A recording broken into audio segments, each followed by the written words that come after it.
오늘 읽으신 우리 시편 27편은 먼저 자신을 해하려고 하는 어떤 모의가 있음을 오늘 시편 기자가 발견하게 됩니다.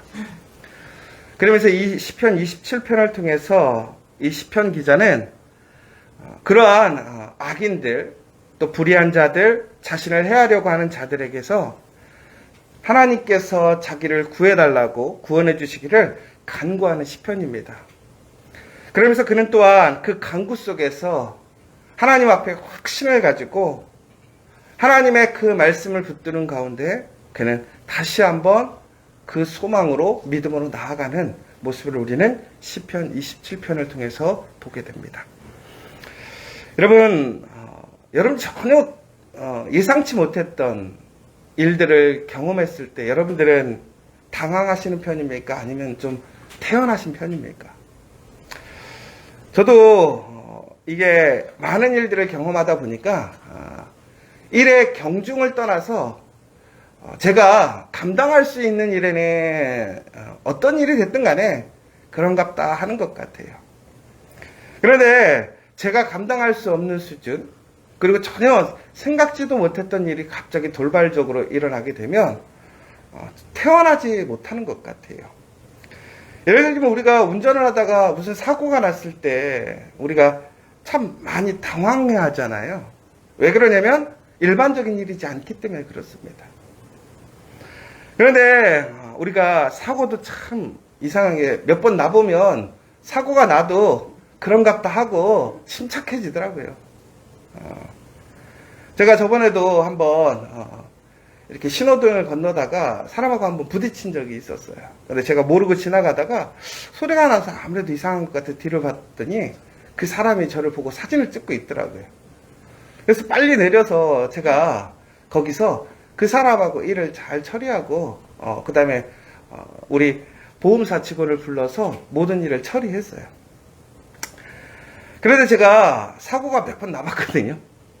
그러니까 그 상황에서 사람하고 싸울 필요가 없더라고요. 그냥 보험사 직원 부르든지 경찰 부르면 다 해결되고 알아서 다 해주더라고요. 근데 처음에는 누가 잘했니 잘못했니 싸우고 또 이것이 어떻게 될까 고민하고 너무나 힘들었던 것 같아요. 그런데 오늘 시편 기자는 우리가 경험했던 그러한 일들이 아니었던 것 같아요.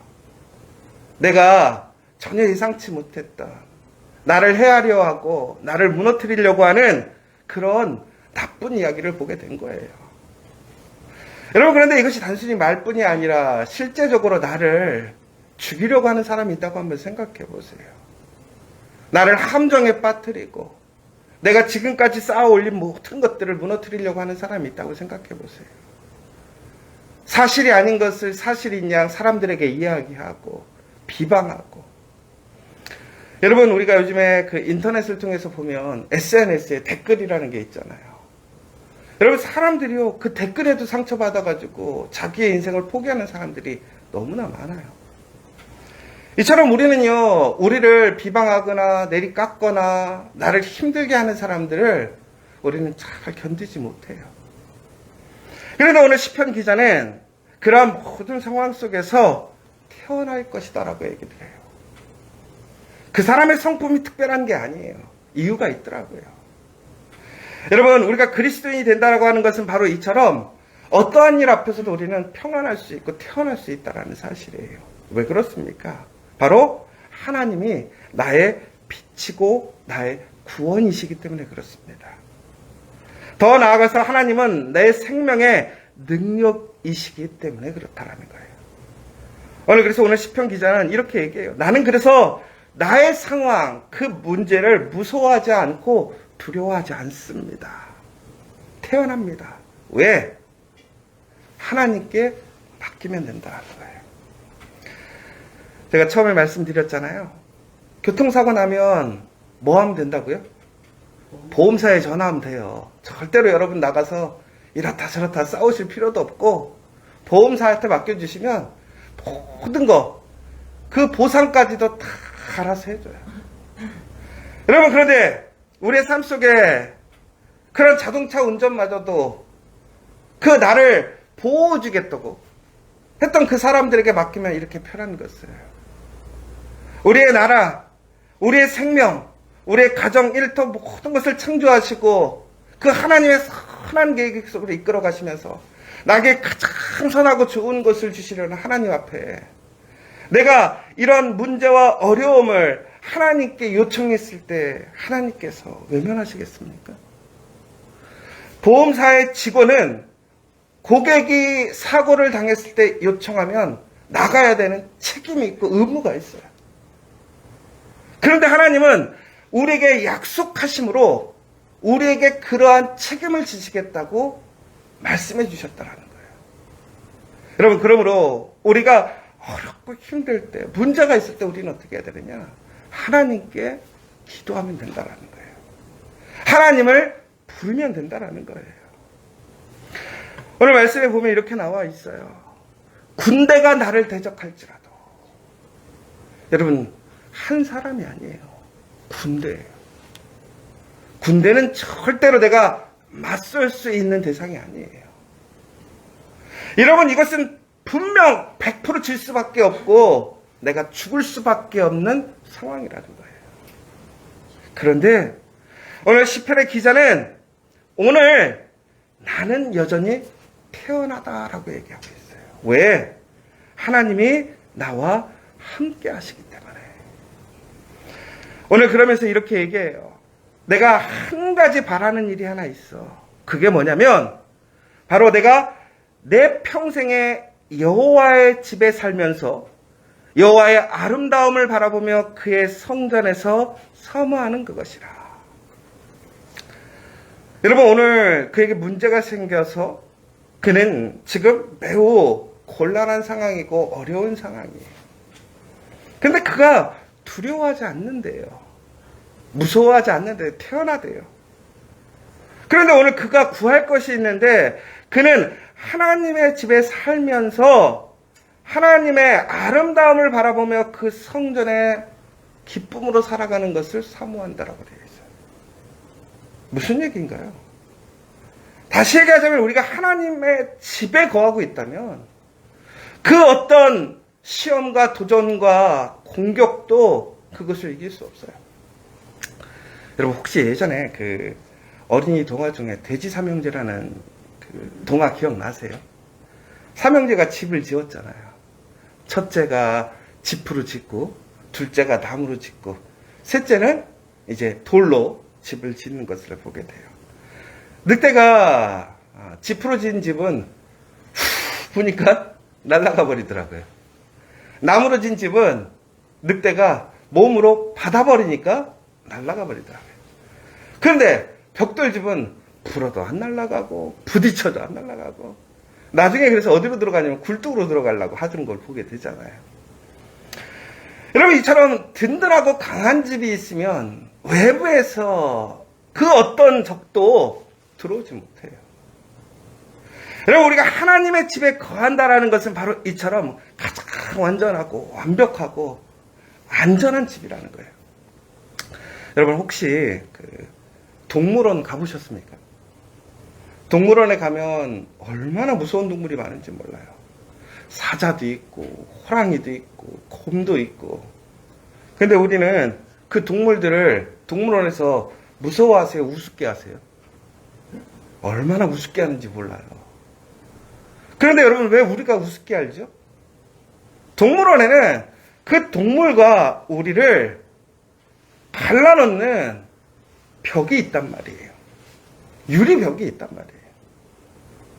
내 앞에 그 위험한 동물이 앞에 있지만, 보이지만 그 동물이 결코 어떻게 하는 거예요? 그쪽으로 들어오지 못하는 거예요. 여러분, 바로 하나님의 집은 우리가 그 하나님의 집에 거하고 있다면 내 눈앞에 그런 강력하고 무서운 대적자가 그 짐승이 내 눈앞에 있을지라도 그 실체가 우리를 해하지 못하는 게 바로 하나님의 집이라는 거예요. 여러분, 우리가 하나님의 집에 있다라는 것이 이처럼 큰 영광이고 기쁨이에요. 그러면 하나님의 집이라는 것은 그럼 성전일 것인가? 여러분, 하나님의 집은 어디예요? 교회예요? 그럼 문제가 생기면 교회만 오면 되는 거예요? 교회에 있으면 문제가 없어질까요? 아니죠. 여러분, 교회가 하나님의 집이 아니라 하나님이 나와 함께 하시는 그곳, 나와 동행하시고 나와 함께 살아가시는 그곳이 하나님의 집인 것을 믿으시기 바랍니다. 바로 그래서 우리는 이 교회가 하나님의 집이라고 얘기하는 거예요. 왜? 이곳에 하나님이 임재하시고 하나님이 주인이 되시기 때문에. 그런데 교회는 단순히 우리가 예배드리는 그 성전만이 교회가 아니라 여러분의 가정에서 하나님과 동행하고 하나님을 주로 인정하고 하나님의 보호하심에 있다면 그것이 바로 하나님의 거룩한 성전임을 믿으시기 바랍니다. 일터도 마찬가지예요. 어떤 공동체, 어떠한 곳에 있더라도 우리 그리스도인들은 하나님과 함께함으로 그것이 하나님의 거룩한 집이 됨을 믿으시기 바랍니다. 그러므로 우리는 어떠한 상황과 시험 속에서도 두려워하지 않는 거예요. 왜? 주님이 나와 함께 하심으로 내가 어떠한 해도 당하지 않는다라는 거예요. 그러므로 시편 기자는 오늘 그러한 위험 속에서도 오늘 찬양할 수 있고 또한 그러므로 소망을 갖고 하나님을 의지하는 거예요. 여러분, 새롭게 7월이 시작됩니다. 여러분, 아마 이 7월에도 우리가 기뻐하고 즐거운 일도 있겠지만 또 얼마나 수많은 문제들이 있겠어요. 여러분, 6월달에 한번 생각해 보세요. 정말 세상적으로 얘기하는 좋은 일이 많았어요. 힘든 일이 많았어요. 저도 보니까 힘든 일이 사건 사고가 매일 있었던 것 같아요. 그럼에도 우리가 왜 기쁘게 삽니까? 그 사건 사고들이 결코 우리를 해하지 못하는 거예요. 하나님이 주시는 그 기쁨이 그 어떤 그 수많은 것, 그 어려움보다도 더 크고 능력 있고 소망이 있기 때문에 우리는 담대하게 살아갈 수 있는 것이고 소망을 가질 수 있는 거예요. 오늘 하나님은 이렇게 얘기하세요. 내 얼굴을 찾으라. 하나님의 얼굴을 찾으라는 거예요. 그러면 그 하나님의 얼굴을 찾는 자들이 하나님을 찾게 될 것이라고 얘기하고 있습니다. 여러분, 하나님은 나의 도움이십니다. 나의 생명이시고 능력이시라는 거예요. 어느 때는 하나님이 보이지 않을 때가 있어요. 하나님이 숨어있는 것 같을 때가 있더라는 거예요. 오늘 시편 기자가 그거예요. 그런 도움을 주시고 능력을 주시는 하나님이 내 눈앞에 보이지 않는다라는 거예요. 숨어있는 것 같다라는 거예요. 그러나 여러분 기억하십시오. 하나님은 결코 우리의 모습을 외면하시거나 피하지 않는다라는 거예요. 우리가 하나님을 못 보고 우리가 하나님의 눈을 못 마주치고 있는 것이지 하나님은 항상 우리를 바라보시고 그의 거룩한 손으로 나를 안위하시고 지키시고 계시더라는 사실이에요. 여러분, 오늘 이 시간 주께서 나와 함께 하심으로 나에게 그 하나님의 선하심을 이루심을 믿으시는 새로운 7월. 그래서 하나님을 통해서 다시 한번 태어나게 이번 7월을 기쁨으로 살아가는 저와 여러분 되시기를 간절히 소망합니다. 오늘 시간 우리 함께 기도했으면 좋겠습니다. 오늘 시편의 기자는 최후에 이렇게 얘기하고 있습니다. 내가 산 자들의 땅에서 여호와의 선하심을 보게 될 줄 확실히 믿었도다. 너는 여호와를 기다릴지어다. 강하고 담대하며 여호와를 기다릴지어다. 내 부모는 나를 버렸으나 여호와는 나를 받으실 것이다. 이 믿음으로 이번 7월 어떠한 문제와 사건 앞에서도 담대하고 강하고 태연하게 기쁨으로 살아가는 우리가 될 수 있도록 기도해 주시고